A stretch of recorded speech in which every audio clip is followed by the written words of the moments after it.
Today we're going to talk about how to use two different types of crankbaits to catch pre-spawn bass.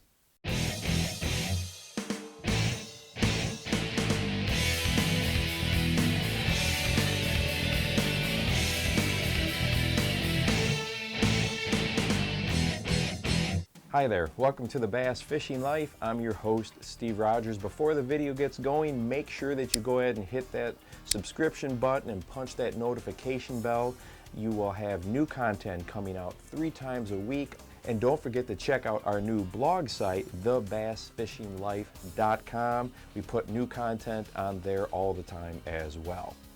Well, there's a lot of us, when it comes to pre-spawn bass fishing, we really like using crankbaits. And today we're going to talk about deep diving crankbaits and lipless crankbaits in helping us locate and catch numbers of pre-spawn bass.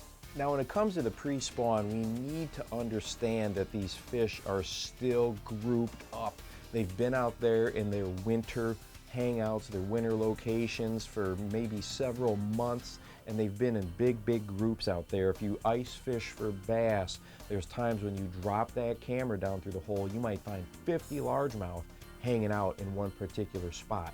So these are the types of groups that they have been in.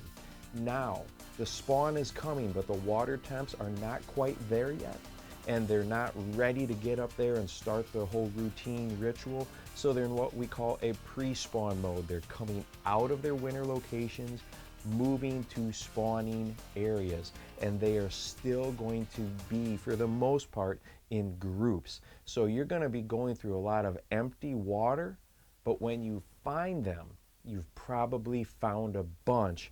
And these two lures right here can do an excellent job of locating them and catching them for you. So that's why we're going to go ahead and talk about these in particular.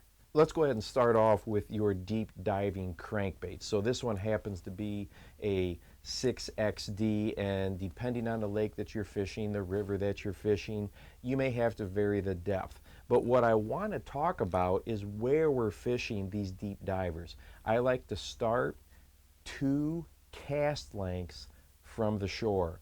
We may catch some of the smaller males, but a lot of those bigger females are staged up farther out.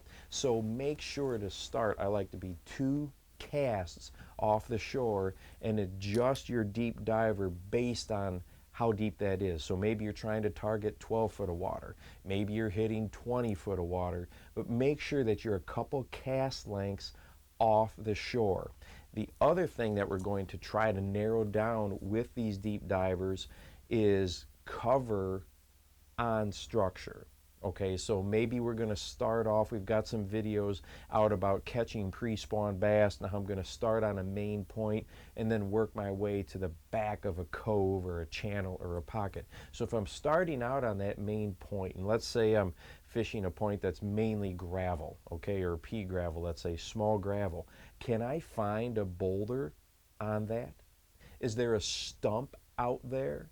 Is there a small patch of vegetation? Is there a ditch running through that? I'm looking for some sort of cover on that structure, or where 2 different types of structure merge. Transitions are huge. So if you're fishing a reservoir and you've got chunk rock and you have gravel, where those meet on a point or down a bank, that is a key area to target for your. So you're looking for a spot where those bass can kind of hang out, where they can be comfortable until they're ready to move on up. And I've seen it multiple times where just a single boulder on a gravel point can hold a ton of pre-spawn bass. And that is what these deep diving crankbaits do an excellent job of locating. So make sure that you're really hunting. You're hunting and hunting and hunting and hunting. Keep contact with the bottom. Pay attention to what that lure is hitting. And when you get that strike, did you just deflect off a stump, or did you notice a change in the bottom composition? Did it go from chunk rock to pea gravel, or vice versa? You need to pay attention to those. What is that deep diver telling you? And then when you get that bite, take that information and then apply it to other parts of the lake that you are fishing. The other type of crankbait that I really like to use in the springtime is a lipless crankbait. And this particular style of bait, traditionally we think of it as the cast and wind, cast and wind, cast and wind. And you're still going to catch fish doing that, but this style of bait is designed to catch them on the fall. Okay, as it drops down, we want this bait to fall as often as possible as it's coming back to the boat. So as I'm retrieving this lipless crankbait, I'm probably just going to give it a slight pop, just small movement or a slight pull this way, and I want this bait to just hop up a foot or two off the bottom and then flutter down. Foot or two off the bottom and flutter down. A lot of times people will call this yo-yoing, although that may be more of a straight vertical presentation. But on your way back to the boat, you want this lure to drop as often as possible. Maybe it rips out of some grass and then drops. Or if you're fishing just a rock bottom, pop it a little bit, not much, doesn't need to hop 6 foot, just a couple foot is enough. Boom, pop it up, let it fall back down. Pop it up, let it fall. A lipless crankbait like this catches the majority of its fish on that drop. There's something about that fall, that drop, that drives bass crazy. I would assume it's because the fish obviously doesn't look well. It looks like an easy meal, looks like it's dying, and so those predators are going to snatch it up. So in your retrieve, if you can get that lure to drop 15, 20, 25, 30 times, your odds of catching go way up, as opposed to just a straight retrieve back, or maybe you only drop it 4 or 5 times. So lipless crankbaits, kind of think about it almost like you're jig fishing or worm fishing. Throw it out there, bring it back a little bit, rip it a little bit, let it drop. If you approach your lipless crankbaits that way, I think you're going to find that these are excellent pre-spawn fish locators and catchers. The pre-spawn is also a time that I find that color can make a huge difference. If you start with those bait fish matching colors, you're never going to go wrong. But if you're not getting bites, or if the fish are not committing to it, change colors, tweak colors a little bit. I found it in that pre-spawn time of year where color can make a huge difference, and it doesn't have to be a huge change in color. Maybe it's just got a little more green to it, or a little more silver to it, or maybe add a little bit more red to it. But if you're not getting the strikes, or the fish are not committing to it, they're just more swatting at it, change color, experiment. If you've got somebody else out in the boat with you, I always start off with fishing 2 different colors. Never have the same color tied on until you really got it dialed in. And then be aware that as the conditions change, that color preference could change. If it's cloudy and goes to sunny, vice versa, wind picks up, wind dies down, all of those can affect the color. So be sure to keep adjusting, keep experimenting until you get it dialed in to what you feel they want on that particular day.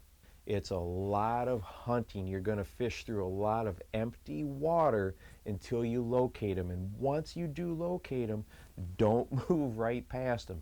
Go ahead and set that trolling motor, throw a marker buoy out there, look at some landmarks up in the shoreline, get those fish dialed in and work that area over 30.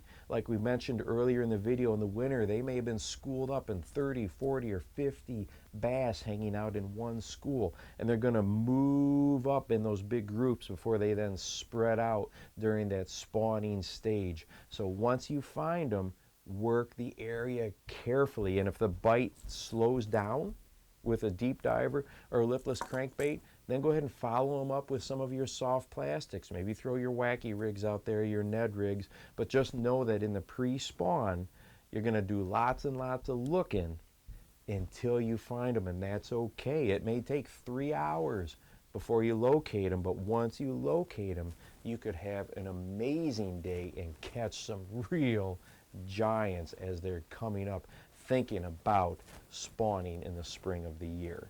If you like to throw crankbaits, you should get super excited as that pre-spawn starts to hit. They're a great way to cover a lot of water, locate fish, and then go ahead and catch them.